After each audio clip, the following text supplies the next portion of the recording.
যে 18 দিনের গ্যাপের পরে আমরা খেলতে নামছি কালকে, এবং নতুনভাবে শুরু করতে চাই, যেটা আমাদের যে 15 পয়েন্ট বলা হচ্ছে, বা এই যে তোমরা যে প্রশ্নটা করছো যে টপে আছি, এইটা ভুলে গিয়ে নতুনভাবে আমরা আই লিগ শুরু করছি এবং প্রথম ম্যাচ আই লিগের খেলতে নামছি এবং প্রথম ম্যাচ জেতার লক্ষ্যে খেলতে নামা। তো সেইটাই আমরা ছেলেদের বলেছি যে আমরা কি পয়েন্ট আর্ন করেছি, কি হয়েছে সেটা ভুলে গিয়ে নতুনভাবে শুরু করতে হবে আমাদের। না, সেটা না, ব্যাপারটা হলো ব্রেক পজিটিভ নেগেটিভ, এইটার একটা প্রত্যেক টিমই একটা সুযোগ পাবে, মানে সেটা প্রমাণ করার ব্যাপার যে যারা ইনজুরি ছিল যাদের, তারা হয়তো সেইভাবে রিকভার করতে পেরেছে, সেটা আমার জানা নেই।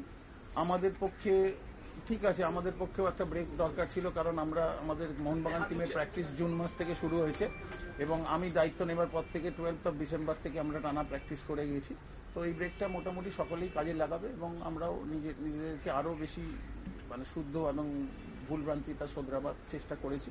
সেটা ম্যাচে কতটা কি করতে পারি সেটা কালকে প্রমাণ করা যাবে। আপনার পারফরমেন্স সবসময় ঝকঝকে,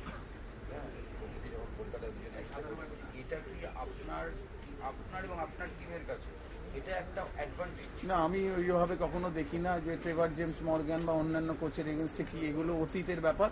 এটা একটা নতুন ম্যাচ এবং ডেম্পো, আমি মনে করি Dempo one of the best team, যে যতগুলো আই লিগে টিম খেলছে।